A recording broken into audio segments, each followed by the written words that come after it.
Marwadi go back అనేది urban నక్సలైట్ల కుట్ర అని ఆరోపించారు గోషామహల్ ఎమ్మెల్యే రాజాసింగ్. రాజకీయంగా గుర్తింపు లేని లైఫ్ లేని వాళ్లే ఈ అంశాన్ని తెరపైకి తెచ్చారని ఆరోపించారు. గుజరాతీలు, మార్వాడీలు, రాజస్థానీలు వందల ఏళ్ల నుంచి ఇక్కడ ఉంటున్నారని చెప్పారు. తెలంగాణకు ఆదాయం వచ్చేది ఆ వర్గాల నుంచేనన్నారు. పళ్ళు, పూల దుకాణాలు ఎవరి చేతుల్లో ఉన్నాయని ప్రశ్నించారు. సెలూన్స్ ని కూడా ముస్లింస్ క్యాప్చర్ చేశారని మండిపడ్డారు. ఓల్డ్ సిటీ బంగ్లాదేశీ రోహింగ్యాల అడ్డాగా మారిందని, దాని గురించి ఎందుకు మాట్లాడటం లేదని ప్రశ్నించారు. సీఎం రేవంత్ రెడ్డి ఈ మంటలను ఇక్కడే ఆపాలంటున్న రాజాసింగ్తో మా ప్రతినిధి మహేష్ ఫేస్ టు ఫేస్ ఇప్పుడు చూద్దాం. మనతో గోషామహల్ ఎమ్మెల్యే రాజాసింగ్ ఉన్నారు. ప్రధానంగా మార్వాడీలు ఎక్కువగా ఉన్నటువంటి నియోజకవర్గం, తాను ప్రాతినిధ్యం వహిస్తున్నటువంటి నియోజకవర్గం. సో మార్వాడి గోబ్యాక్ అనేటువంటి నినాదం వినిపిస్తున్నటువంటి నేపథ్యంలో వారు ఏ విధంగా స్పందిస్తారు, మార్వాడీలకు కానీ లేకపోతే మార్వాడి గోబ్యాక్ అంటున్న వాళ్ళకి కానీ వారు ఇచ్చేటువంటి సందేశం ఏంది, సమాధానం ఏంది? సో చెప్పండి, ఇది కొత్తగా మార్వాడి గోబ్యాక్ అనేటువంటి నినాదం తెలంగాణలో ఊపందుకుంది, ఒక ఉద్యమంలాగా సాగుతున్నటువంటి అయితే పరిస్థితి కనిపిస్తుంది. ఈ వాతావరణం ఎందుకు క్రియేట్ అవుతుంది నాకైతే అర్థమవుతలేదు. కానీ ఒకటైతే అర్థమైంది, ఇది మొత్తం దీనిపైన ఒక పెద్ద కుట్ర అయితే స్టార్ట్ అయింది. ఈ అర్బన్ నక్సలైడోలే ఈ మొత్తం కుట్ర చేస్తున్నారని ఇవాళ మనకు ముందుకు వస్తుంది. ఎప్పుడు లేని ఇష్యూ ఇవాళ ఎందుకు వస్తుంది ఇష్యూ నాకైతే అర్థమవుతలేదు. గతంలో కోమ్టీల పైన కూడా ఈ విధంగానే ఒక మూమెంట్ స్టార్ట్ చేసినారు. దాని తర్వాత మా కోమ్టీలు అందరూ ఒకటై వాళ్ళ శక్తిని చూపెట్టిన తర్వాత కోమ్టీల పైన కామెంట్ చేసే వాళ్ళు సైలెంట్ అయిపోయినారు. తెలంగాణలో దోపిడీకి పాల్పడుతున్నారు, తెలంగాణ వాళ్ళకు ఉపాధి అవకాశాలు లేకుండా చేస్తున్నారు, వ్యాపారాన్ని కొల్లగొడుతున్నారని చెప్పేసి కూడా ఆరోపణ చేస్తున్నారు. ఎవరు కొల్లగొడుతున్నారు? అసలు మీకు బిజినెస్ ఇది చెయ్యొద్దు, ఇది చెయ్యాలని మీకు ఎవరు చెప్తున్నారు, ఎవరు చెప్తలేరు? అది మీ మర్జీ. ఎవరు అదృష్టం బిజినెస్ ఆయనకి వస్తుంది. ఇప్పుడు మీరు ఒక షాప్ పెట్టుకున్నారు, నేను ఒక షాప్ పెట్టుకుంటా. నేను మంచి క్వాలిటీ అమ్ముతా, మీరు కూడా కొద్ది అటు ఇటు క్వాలిటీ అమ్మొచ్చు. గిరాక్ నా దగ్గర వస్తుంది. ఇప్పుడు ఎవరి బిజినెస్ వాళ్ళకి ఉంటుంది కదా.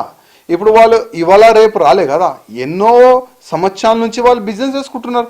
మీరు కూడా చేయండి. ఇవాళ మీకు ఎవరు ఆపుతున్నారు? ఎవరు మీకు ఆపుతలేరు కదా. కానీ ఈ ఇష్యూ మీరు లేపుతున్నారు. గతంలో మేము కొన్ని ఇష్యూస్ లేపినాం, అప్పుడు ఎవరు కూడా మాట్లాడలే. ఇవాళ మన ఫ్రూట్ బిజినెస్ ఎవరి చేతిలో ఉన్నది చెప్పండి, మీరు ఎవరి చేతిలో ఉన్నది? అదేవిధంగా ఈ మన పూల్ అమ్మే బిజినెస్ ఎవరి చేతిలో ఉన్నది? అదేవిధంగా ఈ మంగళ షాప్లు ఒకప్పుడు మన మంగళోళ్ళు కటింగ్ చేసేది. ఇవాళ ఈ బయట నుంచి వచ్చిన ఈ ముస్లిమ్స్ మొత్తం క్యాప్చర్ చేసుకున్నారు కదా ఆ బిజినెస్. అది కాకుండా ఈ పంక్చర్ దుకాణం వాళ్ళదే, ఫుట్పాత్ పైన డబ్బలు వాళ్ళదే, దాదాపు మొత్తం బిజినెస్ వాళ్ళు క్యాప్చర్ చేసి పెట్టుకున్నారు. దానిపైన ఎప్పుడు మాట్లాడలే. ఇవాళ ఓల్డ్ సిటీ రోహింగ్యా అడ్డా తయారైపోయింది, బంగ్లాదేశ్ కాలనీ తయారైపోయింది. దానిపైన ఎవరు మాట్లాడతలేదు. ఇవాళ ఎన్నో మన హిందువుల్ని డైవర్ట్ చేయడానికి కుట్ర జరుగుతుంది. దానిపైన ఎవరు మాట్లాడతలేదు. నేను తెలంగాణలో ఉన్న ప్రతి ఒక్క హిందూ అన్న తమ్ముళ్ళకి రిక్వెస్ట్ చేస్తున్నా, వీళ్ళు ట్రాప్లో ఎవరు రాకండి. వీళ్ళు వాతావరణం ఖరాబ్ చేయడానికి వాళ్ళు ట్రై చేస్తున్నారు. వాళ్ళు ట్రాప్లో మీరు రాకండి. ఇదే నా ఒక నివేదిక. అందరికీ మార్వాడీలు 2 నంబర్ దందా చేస్తున్నారు, డూప్లికేట్ వస్తువులు అమ్ముతున్నారు, తెలంగాణ కోమటోళ్ళకి అన్యాయం చేస్తున్నారు, వాళ్ళ బిజినెస్ జరగకుండా చూస్తున్నారు. సో వీళ్ళు 2 నంబర్ దందా చేస్తున్నటువంటి నేపథ్యంలో అందరూ కూడా వీళ్ళ దగ్గరికి వెళ్ళి కొంటున్నటువంటి నేపథ్యంలో కోమటోళ్ళకి అన్యాయం జరుగుతుంది. ఇప్పుడు ఎవరైనా కానీ డూప్లికేట్ సామాన్ ఎవరైనా అమ్ముతే గవర్నమెంట్ ఉన్నది, పోలీస్ ఉన్నది, మీరు పోయి కంప్లైంట్ చేయండి. ఇప్పుడు నేను ఒకవేళ తప్పు చేస్తే మీరు కూడా కంప్లైంట్ చేయవచ్చు. ఇప్పుడు మీ దృష్టిలో ఒకవేళ వచ్చింది అనుకోండి, ఈ సామాన్ అయినా డూప్లికేట్ అమ్ముతుండు, మీ పక్క పోలీస్ స్టేషన్లో పోయి కంప్లైంట్ చేస్తే ఆ పోలీసు వాళ్ళు వస్తారు. ఆ సామాన్ డూప్లికేట్ ఉందా ఒరిజినల్ ఉందా వాళ్ళు ఎంక్వైరీ చేస్తారు. ఒకవేళ డూప్లికేట్ ఉంటే జైలుకి పంపిస్తారు. నేనండి ఇప్పుడు నా నియోజకవర్గంలో ఎక్కువ మార్వాడి, గుజరాతీ, పంజాబీ, రాజస్థానీ, జైనోలు నా కాన్స్టిట్యున్సీలో వేల సంఖ్యలో ఉంటారు.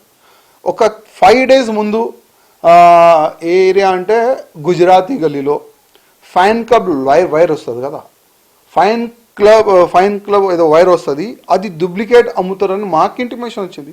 మేము ఇమ్మీడియట్గా ట్రాన్స్పోర్ట్ పోలీసు వాళ్ళకి చెప్తే వాళ్ళు వచ్చినారు, ఎంక్వైరీ చేసినారు, కొన్ని డూప్లికేట్ సామాన్ ఉంటే కూడా అరెస్ట్ చేసినారు, ఎఫ్ఐఆర్ కూడా అయింది.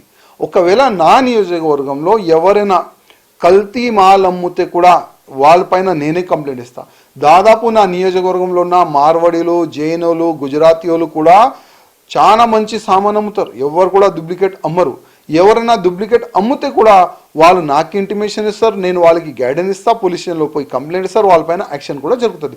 ఇప్పుడు 100%లో ఒక 5% డూప్లికేట్ వాళ్ళు అమ్మొచ్చు, కానీ మనం 95 పైన ఆరోపణ మనం చేయలేం కదా, అందరు దొంగలేని చెప్పలేం కదా.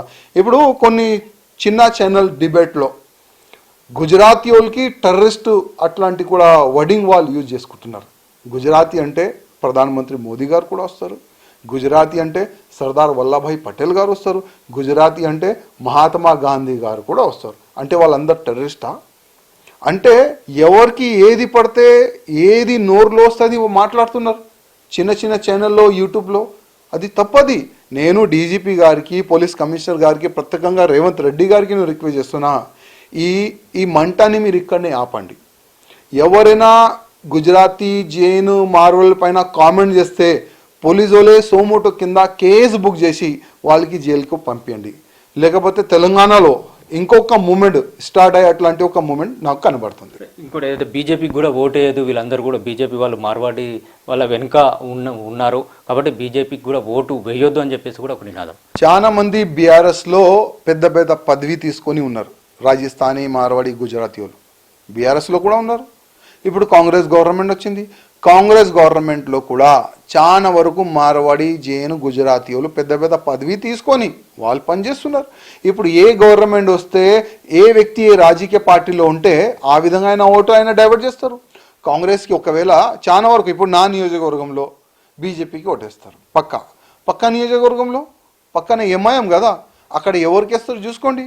ఇంకొక నియోజకవర్గంలో అదే వాళ్ళు ఎవరికి వేస్తారు చూసుకోండి, బూత్ లెవెల్గా మీరు చెక్ చేసుకోండి, అంతా మీకు డౌట్ ఉంటే. ఇప్పుడు పోయే ఎన్నికల్లో 2023లో ఏ బూత్లో ఎంతమంది మార్వాడీలు ఉంటారు, వాళ్ళు అసలు ఎవరికి ఓటేసినారు ఒకసారి చూసుకోండి. 100%. ఇప్పుడు మార్వాడి సమాజము దాదాపు 70% బీజేపీకి ఓటేస్తారు, కానీ దాంట్లో 30% ఓటు కూడా బీఆర్ఎస్కి, కాంగ్రెస్ కూడా పోతుంది. అందుకోసము ముఖ్యమంత్రి గారు దీనిపైన మీరు దృష్టి పెట్టండి. మార్వాడి, గుజరాతీ సమాజ్ చాలా పెద్ద సమాజ్ తెలంగాణలో. ఇవాళ లక్షలు దాంట్లో మన తెలంగాణలో వాళ్ళు ఉంటారు. వాళ్ళ రక్షణ గురించి కూడా ముఖ్యమంత్రి గారు దృష్టి పెడితే బాగుంటుంది. చివరిగా చెప్పండి, ఇటు మార్వాడి సమాజానికి కానీ లేకుంటే మార్వాడి సమాజం గో బ్యాక్ అంటున్న వాళ్ళకి కానీ మీరు ఇచ్చేటువంటి సందేశం ఏంటి? నా ఒక నివేదిక, మార్వాడి సమాజ్ గో బ్యాక్ అట్లాంటి మీరు స్లోగన్ చెప్పకండి.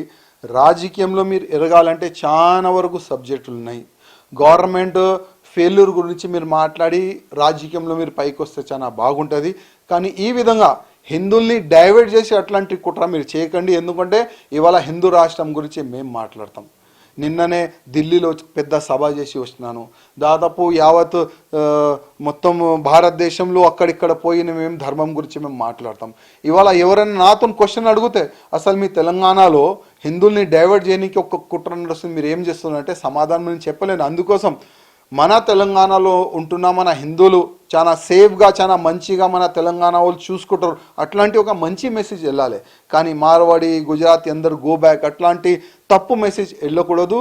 నేను అందరికీ రిక్వెస్ట్ చేస్తున్నా, ఈ యుద్ధంని ఇక్కడనే ఆపేసేయండి. మీరు యుద్ధం చేయాలంటే గవర్నమెంట్ పైన చేయండి, గవర్నమెంట్ ఫెయిల్యూర్ పైన చేయండి.